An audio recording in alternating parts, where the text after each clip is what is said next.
guess I could have set up before I play.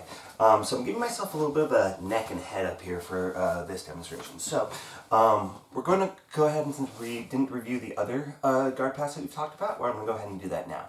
So everything's the same here, and I'm going to usually try to hold the hips down, but it doesn't matter as much with this one. I might have my hands in the bicep here to set this off.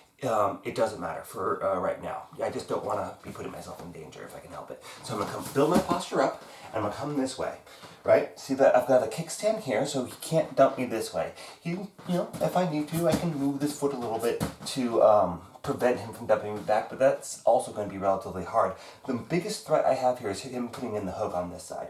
So I'm going to lock out my shoulder, lock out my arm, chuck, chuck, chuck, until the gate opens or I have enough space to come down into that combat base. All right?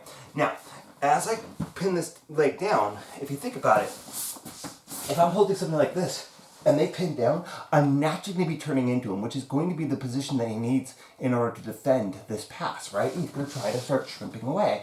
And notice when I'm shrimping, right, I'm really turning in. I might be pushing off. If he's really framing against me, right, I got this here, and he's turned into me, right?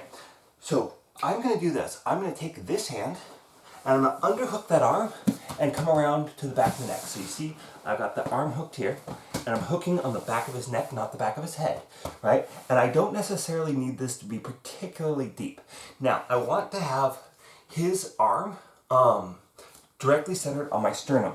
Now, once I've got this position, right, whether I've got this right yet or not, that doesn't matter as much. I'm going to make sure that I clear this back leg, this inside leg, before I come to the square up. You can still finish this choke if you get put in the half guard, but if he's defending the choke and you need to move on to something else, that half guard's going to be a bit of a problem. So I like to get out of that position before I get here. Now, once I've kind of established this side control, I've got this hook, I'm blocking his elbow, so it's going to be hard for him to flatten back out now.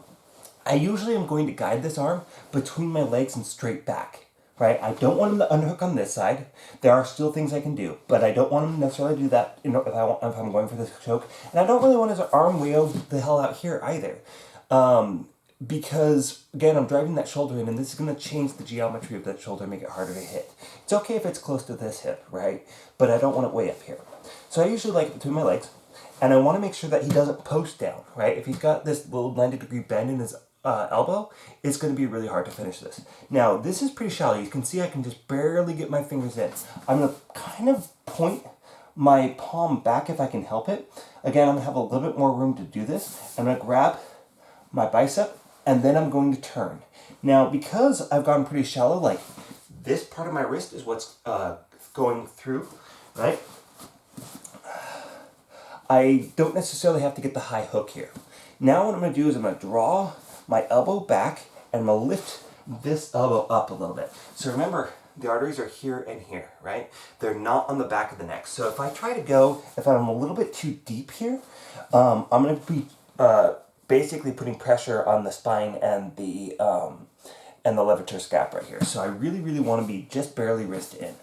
And then I'm going to bring this elbow back like this, right? That's going to drive his head into the choke, and I'm going to lift the other elbow up like I'm kind of starting a lawnmower. And so what you think about what's happening there is as I'm lifting that up, I'm forcing my forearm into the anterior portion of the neck on this side.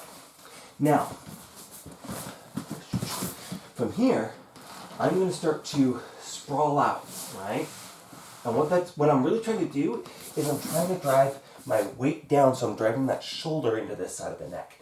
Now, the thing is, and this may just be me, it's not, but whatever. I actually like to not just drop down, but I'll drive slightly in, and that's slightly, because again, I'm not just dropping down into the side of his neck, but I actually want to bring his shoulder down to the front and then start driving it back a little bit. So I'm going to bring that shoulder down a little bit, and then in the last second, I just millimeter by millimeter start to drive forward just a little bit so that I'm driving that shoulder into this side of the neck as this arm's coming up. Now that's going to be your shallow Darce hold, Darce choke. if I get into the same position, I might also look up to the ceiling as I'm passing this through. So if you want to get into this more deep Darce choke, again, instead of trying to choke them here, I'm going to start trying to choke them with my bicep. So I want to get far enough in that I can get the angle with my bicep. Here I'm going to grab and I'll bring this hand, again, palm up, grab your tricep. That's going to give you a tighter lock. I'm going to bring up and grab into his trapezius right up here on this muscle here, right? As high as I can. And the finish is going to be pretty much the same, right? I'm going to start to sprawl out, drop my weight down, and then drive in slightly as I try to. For a deep Darce, you don't have to try to like really lift up as much. If you've got one of these like mid-range Darces, right, where you got the same thing, but it's totally just my forearm there, it might be a good idea here to start straightening out this leg and start to look up, right? And so what that's going to do is that's going to force my elbow up and start to actually get the angle that I need to get. So that's just a kind of another progression on to here. So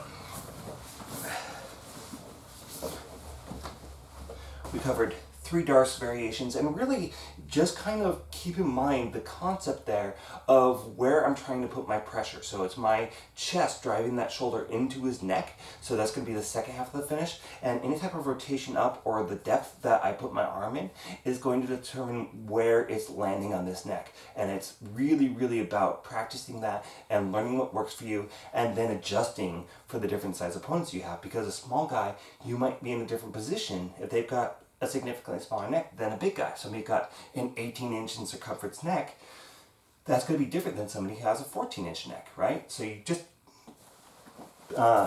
use whichever one's going to actually work for you. So for whatever scenario, right? So I broke, he turns in. He's framing up, right? So I underhook and I grab the back of his neck. This is a really, really good control position, at least for me. Might not work as much on higher belts like brown belts and whatnot. But I usually get here and I just kind of hook and ride it out, because he's going to be fighting this right now. I get my other leg free so I don't get caught in that half guard, and then I release the hooking leg, right? I get into this kind of side control position. I adjust the arm wherever it needs to be. As much as I can, again, if I'm going shallow, it's going to be harder to do this. Turn out, boom, and that's going to cinch it in tighter. And then I'm going to sprawl out, lifting my elbow up, maybe looking up over my hip side shoulder, and then finishing that by dropping my weight and driving in just slightly. So that's going to be your Darce choke. Now, we're doing one technique per video. Let's cut and come back to the next one, okay?